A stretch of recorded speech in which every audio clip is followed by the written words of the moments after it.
آپ صلی اللہ علیہ وآلہ وسلم نے بخار سے نجات پانے کے لیے اپنی ازواج سے کہا تھا کہ آپ صلی اللہ علیہ وآلہ وسلم کو غسل کرائیں۔ آپ صلی اللہ علیہ وآلہ وسلم پر پانی کے 7 مشکیزیں ڈالے گئے، اس سے بخار خاصا کم ہو گیا۔ نقاہت زیادہ تھی، پھر بھی آپ صلی اللہ علیہ وآلہ وسلم مسجد میں چلے گئے جہاں بہت سے لوگ موجود تھے جن میں اعتراض کرنے والے سرکردہ افراد بھی تھے۔ اے لوگو، رسول اللہ صلی اللہ علیہ وآلہ وسلم نے فرمایا، اسامہ کے لشکر کو کوچ کرنے دو۔ تم نے اس کی سپہ سالاری پر اعتراض کیا ہے، تم نے اس کے باپ کی سپہ سالاری پر بھی اعتراض کیا تھا۔ میں اسامہ کو اس منصب کے قابل سمجھتا ہوں، اس کے باپ کو بھی میں نے اس منصب کے قابل سمجھا تھا، اور تم نے دیکھا کہ میں نے سپہ سالاری اسے سونپ کر غلطی نہیں کی تھی۔ اعتراض ختم ہو گیا اور رومیوں کے خلاف لشکر کوچ کر گیا، لیکن جزف کے مقام پر اطلاع ملی کہ رسول کریم صلی اللہ علیہ وآلہ وسلم کی بیماری تشویشناک صورت اختیار کر گئی ہے۔ اسامہ رضی اللہ عنہ میں نوجوانی ہی میں بزرگوں جیسی دور اندیشی پیدا ہو گئی تھی۔ انہوں نے لشکر کو جرف کے مقام پر روک لیا اور خود رسول اللہ صلی اللہ علیہ وآلہ وسلم کو دیکھنے مدینہ آئے۔ ایک تحریر میں اسامہ رضی اللہ عنہ کا بیان ان الفاظ میں ملتا ہے، اطلاع ملی کہ رسول اللہ صلی اللہ علیہ وآلہ وسلم کی حالت بگڑ گئی ہے تو میں اپنے چند ایک ساتھیوں کے ساتھ مدینہ آیا۔ ہم سیدھے رسول اللہ صلی اللہ علیہ وآلہ وسلم کے حضور گئے۔ آپ صلی اللہ علیہ وآلہ وسلم پر نقاہت طاری تھی، اتنی کہ بول بھی نہ سکتے تھے۔ آپ صلی اللہ علیہ وآلہ وسلم نے 2-3 بار ہاتھ اٹھا کر آسمان کی طرف کیے اور ہر بار ہاتھ میرے اوپر رکھ دیے۔ میں سمجھ گیا کہ حضور صلی اللہ علیہ وآلہ وسلم میرے لیے دعا کر رہے ہیں۔ دوسرے روز اسامہ رضی اللہ عنہ پھر آپ صلی اللہ علیہ وآلہ وسلم کے حضور گئے اور کہا، یا رسول اللہ صلی اللہ علیہ وآلہ وسلم، لشکر جرف میں میرا منتظر ہے، اجازت فرمائیے۔ رسول اللہ صلی اللہ علیہ وآلہ وسلم نے ہاتھ اوپر اٹھائے مگر ہاتھ زیادہ اوپر نہ اٹھ سکے، ذوف بہت زیادہ بڑھ گیا تھا۔ اسامہ رضی اللہ عنہ دل پر غم کا بوجھ، آنکھوں میں آنسو لے کر روانہ ہو گئے۔ تھوڑی ہی دیر بعد رسول اللہ صلی اللہ علیہ وآلہ وسلم وصال فرما گئے۔ قاصد اسامہ کے پیچھے دوڑا اور راستے میں جا لیا۔ اسامہ رضی اللہ عنہ نے جب حضور صلی اللہ علیہ وآلہ وسلم کے وصال کی خبر سنی، گھوڑا سرپٹ دوڑایا، اپنے لشکر تک پہنچے۔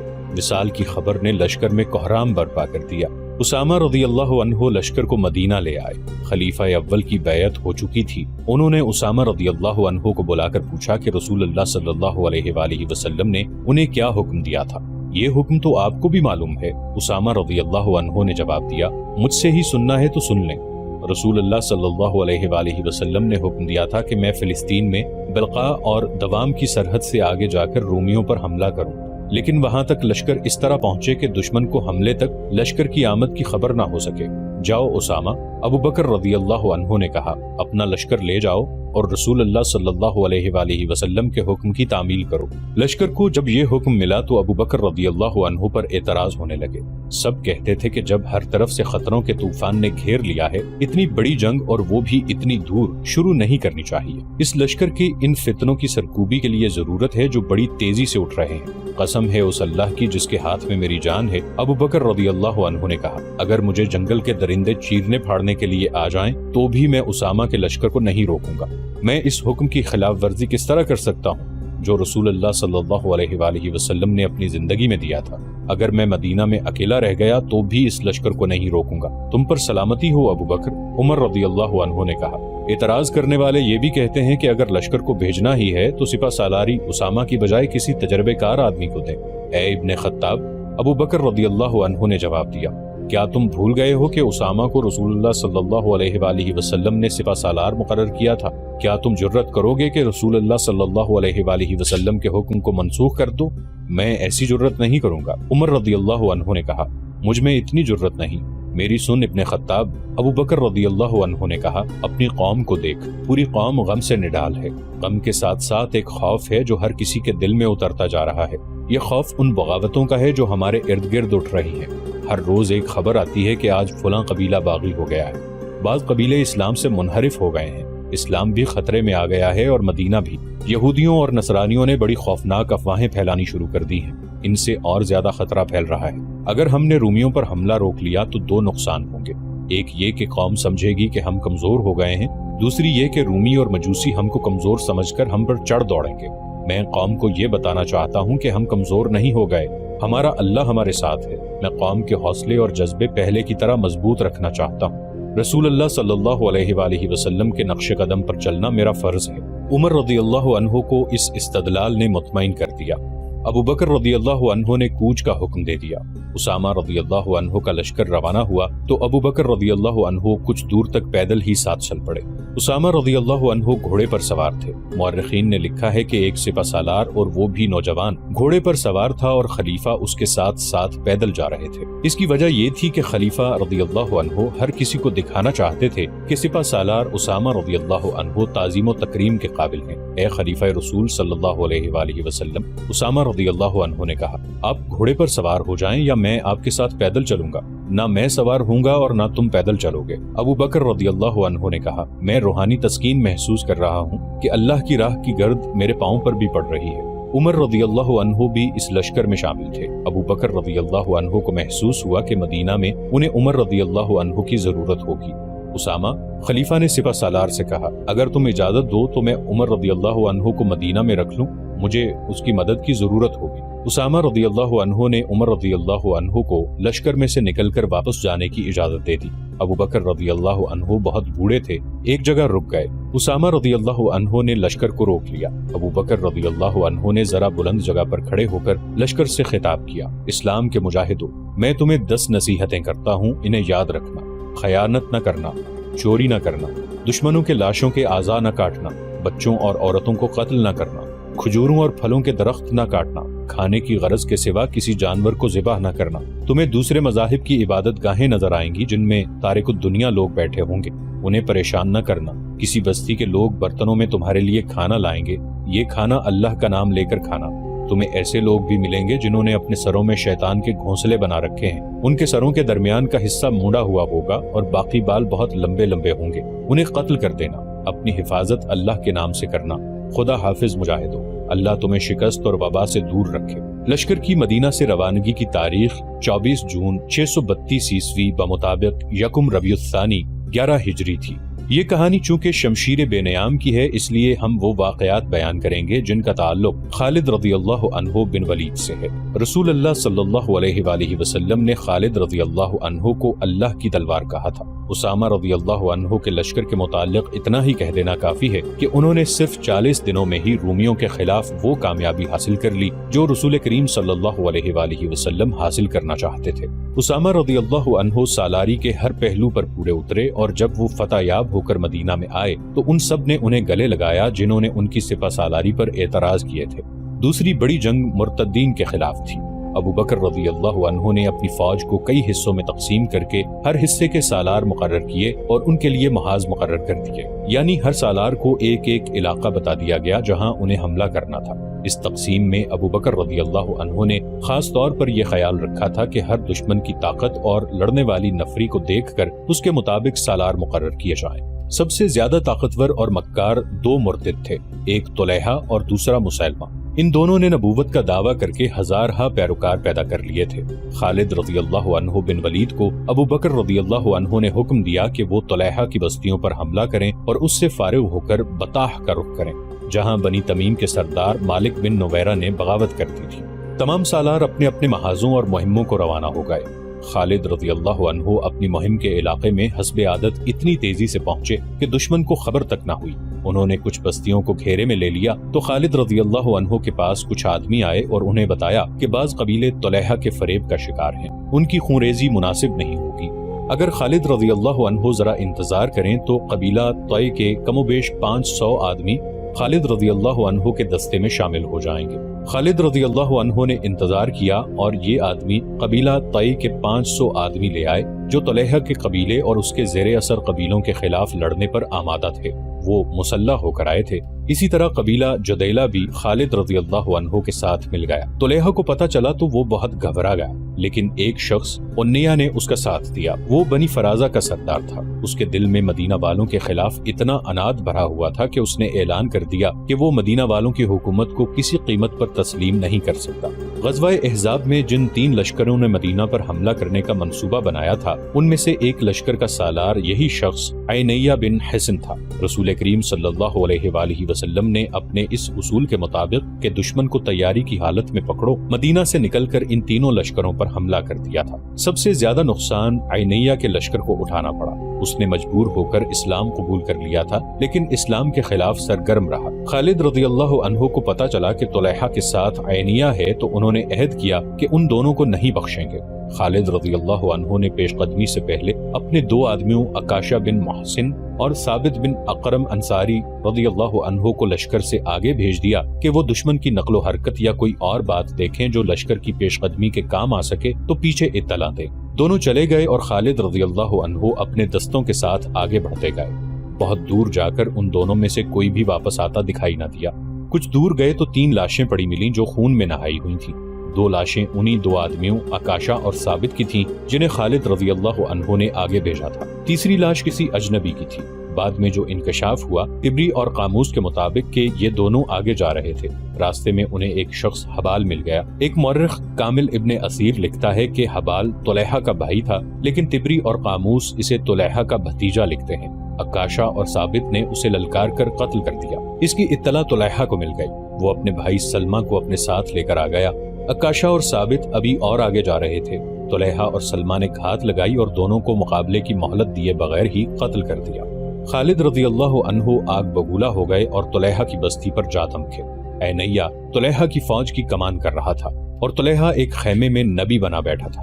عینیہ نے مسلمانوں کا قہر اور غضب دیکھا تو اپنے لشکر کو لڑتا چھوڑ کر عینیہ کے پاس گیا۔ وہ طلحہ کو سچا نبی مانتا تھا۔ یا نبی، عینیہ نے طلحہ سے پوچھا، مشکل کا وقت آن پڑا ہے، جبرائیل کوئی وحی لائے ہیں؟ ابھی نہیں، طلحہ نے کہا، تم لڑائی جاری رکھو۔ عینیہ دوڑتا گیا اور لڑائی میں شامل ہو گیا۔ مسلمانوں کا قہر اور بڑھ گیا تھا۔ خالد رضی اللہ عنہ کی چالیں جھوٹے نبی کے لشکر کے پاؤں اکھاڑ رہی تھی۔ عینیہ ایک بار پھر طلحہ کے پاس گیا۔ یا نبی، اس نے طلحہ سے پوچھا، کوئی وحی نازل ہوئی؟ ابھی نہیں، طلحہ نے کہا، تم لڑائی جاری رکھو، وحی کب نازل ہوگی؟ عینیہ نے جھنجلا کر پوچھا، تم کہا کرتے ہو کہ مشکل کے وقت وحی نازل ہوتی ہے، خدا تک میری دعا پہنچ گئی ہے۔ طلحہ نے کہا، وحی کا انتظار رہے۔ عینیہ اپنے لشکر میں چلا گیا، مگر اب اس کا لشکر خالد رضی اللہ عنہ کے گھیرے میں آ گیا تھا۔ عینیہ گھبراہٹ کے عالم میں ایک بار پھر طلحہ کے پاس گیا اور اسے اپنے لشکر کی کیفیت بتا کر پوچھا کہ وحی نازل ہوئی ہے یا نہیں۔ ہاں، طلحہ نے جواب دیا، وحی نازل ہو چکی ہے۔ کیا یہ کہ؟ طلحہ نے جواب دیا، مسلمان بھی جنگ لڑ رہے ہیں، تم بھی جنگ لڑ رہے ہو، تم اس وقت کو کبھی نہ بھول سکو گے۔ عینیہ کو کچھ اور توقع تھی، لیکن طلحہ نے اسے مایوس کر دیا۔ اسے یہ بھی پتا چل گیا کہ طلحہ جھوٹ بول رہا ہے۔ لاریب ایسا ہی ہوگا، عینیہ نے غصے سے کہا، وہ وقت جلد ہی آ رہا ہے جسے تم ساری عمر نہیں بھول سکو گے۔ عینیہ دوڑتا باہر گیا اور چلا چلا کر اپنے قبیلے سے کہنے لگا، اے بنو فرازہ، طلحہ کذاب ہے، جھوٹے نبی کے پیچھے جانیں مت گواؤ، بھاگو، اپنی جانیں بچاؤ۔ بنو فرازہ تو بھاگ اٹھے۔ طلحہ کے اپنے قبیلے کے لڑنے والے لوگ طلحہ کے خیمے کے ارد گرد جمع ہو گئے۔ خالد رضی اللہ عنہ تماشا دیکھنے لگے۔ طلحہ کے خیمے کے ساتھ ایک گھوڑا اور ایک اونٹ تیار کھڑے تھے۔ قبیلہ طلحہ سے پوچھ رہا تھا کہ پھر اب کیا حکم ہے؟ طلحہ کی بیوی جس کا نام نوار تھا اس کے ساتھ تھی۔ طلحہ گھوڑے پر سوار ہو گیا اور اس کی بیوی اونٹ پر چڑھ بیٹھی۔ لوگو، طلحہ نے اپنے قبیلے سے کہا، میری طرح جس کے پاس بھاگنے کا انتظام ہے وہ اپنے بیوی بچوں کو لے کر بھاگ جائے۔ اس طرح اس کذاب کا فتنہ ختم ہو گیا۔ عمر رضی اللہ عنہ کے دور خلافت میں طلحہ نے ان کے ہاتھ پر بیعت کی اور مسلمان ہو گیا تھا۔ خالد رضی اللہ عنہ نے اور کئی قبیلوں کو مطیع کیا اور انہیں ارتداد کی کڑی سزا دی۔ ان پر اپنی شرائط عائد کی۔ اسلام سے جو منحرف ہو گئے تھے انہیں دوبارہ حلقہ بگوش اسلام کیا۔ طلحہ کی نبوت کو بھی خالد رضی اللہ عنہ نے ختم کر دیا اور عینیہ جو یہودیوں سے بڑھ کر مسلمانوں کا دشمن تھا ایسا بھاگا کہ اس نے عراق جا کر دم لیا، مگر اس کا زہر ابھی پیچھے رہ گیا تھا۔ یہ زہر ایک عورت کی شکل میں تھا جو سلمہ کہلاتی تھی۔ اس کا پورا نام زمل سلمہ بنت مالک تھا۔ سلمہ بنو فرازہ کے سرداروں کے خاندان کی ایک مشہور عورت قرفہ کی بیٹی تھی۔ رسول کریم صلی اللہ علیہ وآلہ وسلم کی زندگی کا واقعہ ہے کہ زید بن حارثہ رضی اللہ عنہ یعنی اسامہ رضی اللہ عنہ کے والد بنی فرازہ کے علاقے میں جا نکلے۔ یہ قبیلہ مسلمانوں کا جانی دشمن تھا۔ وادی القرا میں زید رضی اللہ عنہ کا سامنا بنی فرازہ کے چند آدمیوں سے ہو گیا۔ زید رضی اللہ عنہ کے ساتھ بہت تھوڑے آدمی تھے۔ بنی فرازہ کے ان آدمیوں نے ان سب کو قتل کر دیا اور زید رضی اللہ عنہ کو گہرے زخم آئے۔ وہ گرتے پڑتے مدینہ پہنچ گئے۔ جب ان کے زخم ٹھیک ہو گئے تو رسول اکرم صلی اللہ علیہ وآلہ وسلم نے انہیں باقاعدہ فوجی دستے دے کر بنو فرازہ پر حملے کے لیے بھیجا تھا۔ مسلمانوں نے بنی فرازہ کے بہت سے آدمیوں کو ہلاک اور کچھ کو قید کر لیا۔ جھڑپ بڑی خونریز تھی۔ ان قیدیوں میں ام فرتا فاطمہ بنت بدر بھی تھی۔ اس عورت کی شہرت یہ تھی کہ اپنے قبیلے کے علاوہ دوسرے قبیلوں کو بھی مسلمانوں کے خلاف بھڑکاتی رہتی تھی۔ اسے مدینہ لا کر سزائے موت دے دی گئی۔ اس کے ساتھ اس کی کم سن بیٹی ام زمل سلمہ بھی تھی۔ رسول کریم صلی اللہ علیہ وآلہ وسلم نے یہ لڑکی ام المؤمنین عائشہ صدیقہ رضی اللہ عنہا کے حوالے کر دی۔ اسے پیار سے رکھا گیا مگر وہ ہر وقت اداس رہتی تھی۔ عائشہ صدیقہ رضی اللہ عنہا نے اس پر رحم کرتے ہوئے اس کو آزاد کر دیا، بجائے اس کے کہ سلمہ مسلمانوں کی شکر گزار ہوتی کہ اسے لونڈی نہ رہنے دیا گیا اور اسے آزاد کر کے اونچی حیثیت میں واپس بھیج دیا گیا۔ اس نے اپنے دل میں اپنی ماں کے قتل کا انتقام رکھ لیا اور جنگی تربیت حاصل کرنے لگی۔ وہ سرداروں کے خاندان کی لڑکی تھی، اس میں قیادت کے جوہر بھی پیدا ہو گئے۔ اس نے مسلمانوں کے خلاف ایک لشکر تیار کر لیا اور مدینہ پر حملے کے لیے پر تولنے لگی، مگر مسلمان ایک جنگی قوت بن چکے تھے، اس لیے سلمہ مدینہ کے قریب آنے کی جرت نہ کر سکی۔ اب طلحہ اور عینیہ کو شکست ہوئی تو سلمہ میدان میں آ گئی۔ اس کی ماں عینیہ کی چچا زاد بہن تھی۔ جن قبیلوں نے خالد رضی اللہ عنہ سے ٹکر لی تھی انہیں یہ لڑائی بڑی مہنگی پڑی تھی۔ جو بچ گئے تھے وہ ادھر ادھر بھاگ گئے تھے۔ ان میں غطفان، طئی، بنو سلیم اور حوازن کے بعض سرکردہ لوگ سلمہ کے ہاں جا پہنچے اور عہد کیا کہ سلمہ اگر ان کا ساتھ دے تو وہ مسلمانوں سے انتقام لینے کے لیے جانیں قربان کر دیں گے۔ سلمہ تو موقع کی تلاش میں تھی، وہ تیار ہو گئی اور چند دنوں میں اپنا لشکر تیار کر کے روانہ ہو گئی۔ اس وقت خالد رضی اللہ عنہ بزاخہ میں تھے جہاں انہوں نے طلحہ کو شکست دی تھی۔ انہیں اطلاع ملی کہ بنو فرازہ کا لشکر آ رہا ہے۔ خالد رضی اللہ عنہ نے اپنے دستوں کو تیار کر لیا۔ جس طرح سلمہ کی ماں اپنی جنگی اونٹ پر سوار ہو کر لشکر کے آگے آگے چلا کرتی تھی، اسی طرح سلمہ بھی اپنے لشکر کے آگے آگے تھی۔ اس کے ارد گرد 100 شتر سواروں کا گھیرا تھا جو تلواروں اور برچھیوں سے مسلح تھے۔ یہ لشکر جوش و خروش بلکہ قہر اور غضب کے نعرے لگاتا آ رہا تھا۔ خالد رضی اللہ عنہ نے انتظار نہ کیا کہ دشمن اور قریب آئے۔ ان کے ساتھ نفری تھوڑی تھی، وہ دشمن کو اتنی مہلت نہیں دینا چاہتے تھے کہ وہ حملے کی ترتیب یا قلیل تعداد مسلمانوں کو نفری کی افراد کے بلبوتے پر گھیرے میں لینے کی پوزیشن میں آئے۔ خالد رضی اللہ عنہ نے ہلہ بولنے کے انداز سے حملہ کر دیا۔ انہیں معلوم تھا کہ دشمن کا لشکر سفر کا تھکا ہوا ہے۔ خالد رضی اللہ عنہ نے دشمن کی اس جسمانی کیفیت سے بھی فائدہ اٹھایا۔ سلمہ جو 100 جانباز شتر سواروں کے حفاظتی نرغے میں تھی، اشتعال انگیز الفاظ سے اپنے لشکر کے جوش و خروش میں جان ڈال رہی تھی۔ مورخ لکھتے ہیں کہ بنو فرازہ نے خالد رضی اللہ عنہ کو بڑا ہی سخت مقابلہ دیا۔ نفری تھوڑی ہونے کی وجہ سے خالد رضی اللہ عنہ مجبور ہوتے جا رہے تھے اور دشمن کے حوصلے بڑھتے جا رہے تھے۔ سلمہ کی للکار اور الفاظ جلتی پر تیل کا کام کر رہے تھے۔ خالد رضی اللہ عنہ نے سوچا کہ صرف یہ عورت ماری جائے تو بنو فرازہ کے قدم اکھڑ جائیں گے۔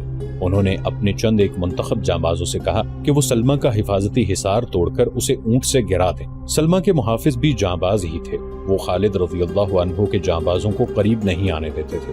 ان جانبازوں نے یہ طریقہ اختیار کیا کہ ایک ایک محافظ شتر سوار کو دوسروں سے الگ کر کے مارنا شروع کر دیا۔ اس طرح جانبازوں نے گھیرا توڑ دیا لیکن کوئی جانباز سلمہ تک نہیں پہنچ سکا تھا۔ زخمی ہو کر اسے پھر واپس آنا پڑتا۔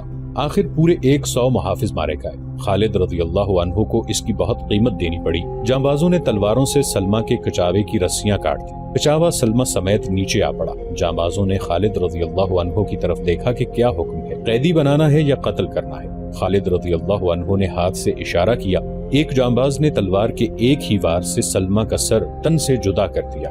بنو فرازہ نے یہ منظر دیکھا تو ان میں بھگدڑ مچ گئی اور وہ اپنی لاشوں اور زخمیوں کو چھوڑ کر بھاگ گئے۔ مدینہ سے تقریباً 275 میل شمال مشرق میں بطاح نام کا ایک چھوٹا سا گاؤں ہے جس میں بدوؤں کے چند ایک کنبے آباد ہیں۔ اس گاؤں کو کوئی اہمیت، کوئی حیثیت حاصل نہیں۔ اگر وہاں ادھر ادھر غور سے دیکھیں تو ایسے آثار ملتے ہیں جیسے یہاں کبھی شہر آباد رہا ہو۔ 14 صدیاں گزری، یہاں ایک شہر آباد تھا، اس کا نام بطاح تھا، جو آج تک زندہ ہے، مگر شہر سکڑ سمٹ کر چھوٹا سا گاؤں رہ گیا ہے۔ اس شہر میں خوبصورت لوگ آباد تھے، وہ بہادر تھے، نڈر تھے اور باتیں ایسے انداز سے کرتے تھے جیسے کوئی نظم سنا رہے ہوں۔ عورتیں حسین تھیں اور مرد وجیح تھے۔ یہ ایک طاقتور قبیلہ تھا جسے بنی تمیم کہتے تھے۔